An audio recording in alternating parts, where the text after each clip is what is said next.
What is existential practice? Well, practicing existentially is to practice philosophically, and that means going back to the big questions, the big philosophical questions that a person may have about their life, that a person will have about their life. We often call those ontological questions rather than ontic questions. Ontic questions are the questions that are thrown up by everyday existence, by the very concrete and practical things in your world. Whereas ontological questions are questions about why you are alive, why you are who you are, how to be with other people, what the best values to live by are, what the purpose of your life is, what the meaning of your actions is, what the meaning of the pursuit of your important quests in life is.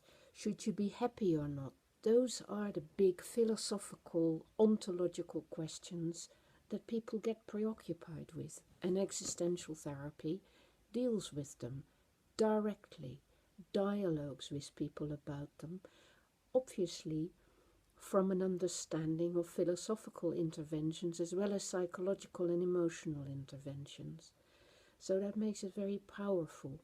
It allows you to engage with the other person about the things that matter to them and really help them make sense of it and speak sense about it. Get away from misperceptions about it. Get into being more astute about it, more understanding, have a wider perspective. So all of this is in aid of helping people to be much more aware of how they can evolve, how they can make themselves become what they're capable of being. It's about getting that purpose of self-development, of evolution as a human being back into their life, back into their existence.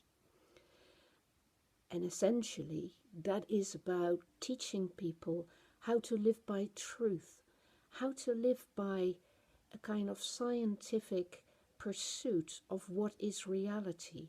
What is it we can know about the world? What is it we can know about life, about existence, about ourselves?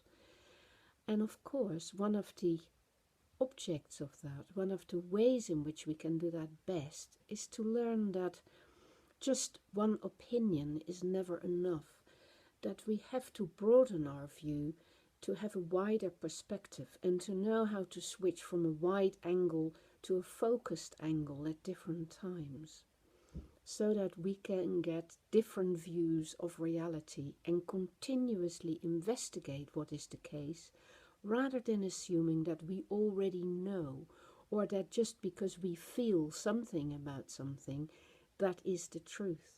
It is about having a curiosity, about daring to doubt, daring to wonder, daring to investigate the world, and daring to find out new things and be delighted about that, be in awe about what we find and want to find even more, and exchange views with other people too.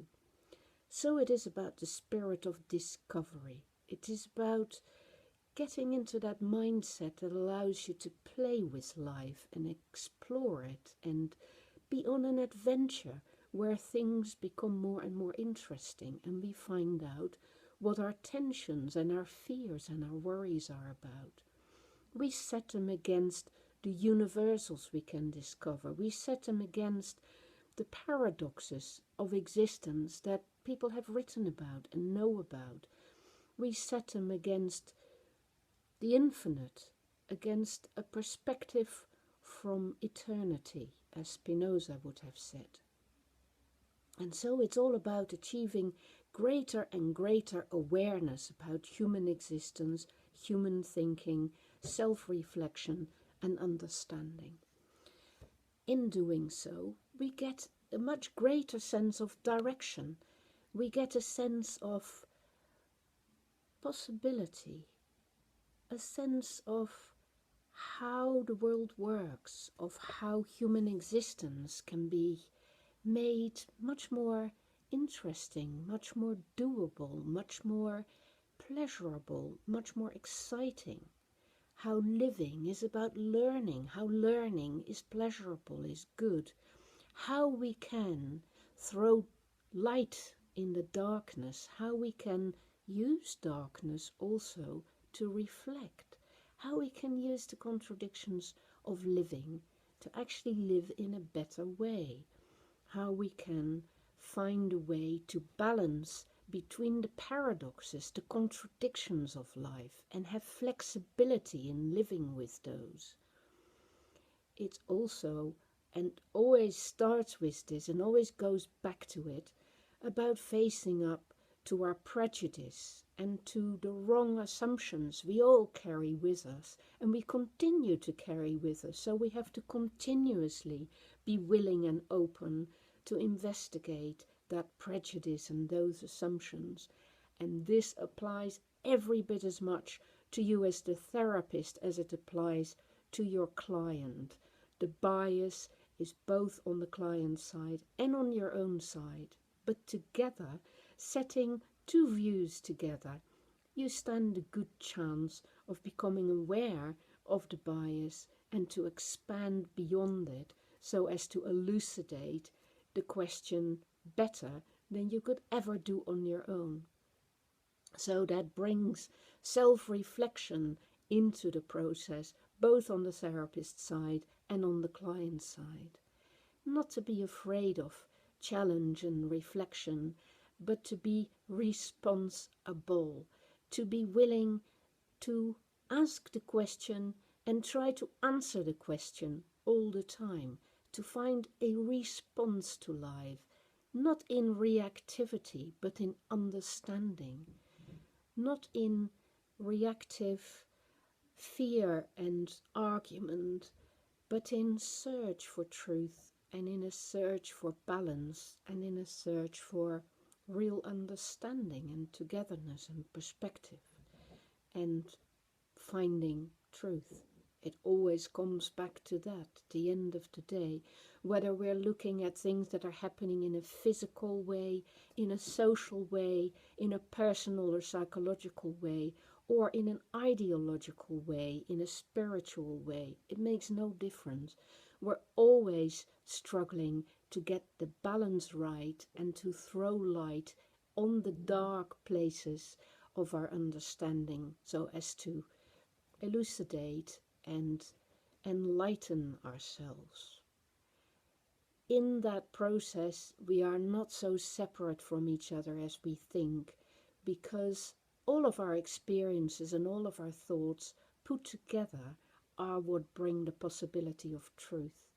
It is in dialogue and in going around the houses that we discover that our authority never comes from our self-assertion or our dominance over others, but it always comes from some insight, some understanding of what is actually true. And it is in uniting ourselves with that we gain real authorship of our lives. We borrow the truth and we let it speak through us. We become a medium for truth, a mouthpiece for truth, but not by affirming it and believing we know truth, becoming dogmatic about it, but rather standing for investigation, openness, and discovery all the time. So this is what we do in existential therapy. We're sensitive to the other's truth, and we help them regain a sense of authority and authorship over their own life. But we also help them hear what Heidegger called the call of conscience, to experience anxiety and not be afraid of it, to experience that unease with oneself and with the world that helps us to investigate and think again and not know, and dare to know that we do not know, dare to be aware that there is always more to be discovered and that we're always able to learn. So in that process, we learn to be constructive in relation to our past because we learn from our past mistakes. We also learn to be in the present in this process of awareness, of consciousness, and we also reach out to a new project in the future always marrying past, present, and future in a kind of weaving together of all these elements of our lives, creating something more and more interesting, not just on our own, but in relation and in connection to the world and to other people. And this is how we become real. As we become more engaged and more open to the world, to others, to ourselves, to our ideas, we find a sense of project, of motivation, of intentionality. We know what we want to be connected to. We explore our values. We challenge our values. We find new values. We find new beliefs. We create more and more understanding, more and more intensity of living. So we no longer live by default, but we learn to live deliberately. Then we can set priorities and investigate the consequences of our actions without attributing guilt, without feeling bad. We become more and more visionary, more and more able to see, to be, to hear, to feel, to be with others responsibly, sensitively, humanly, and also reaching out to the things that will still be important after we have died. It's not personal, it's for all of us. It's for what we're capable of becoming.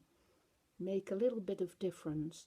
When you're an existential therapist, what you always aim to do is help your clients make a contribution to the world from the best of their abilities, and you help them recollect their abilities and make the most of them.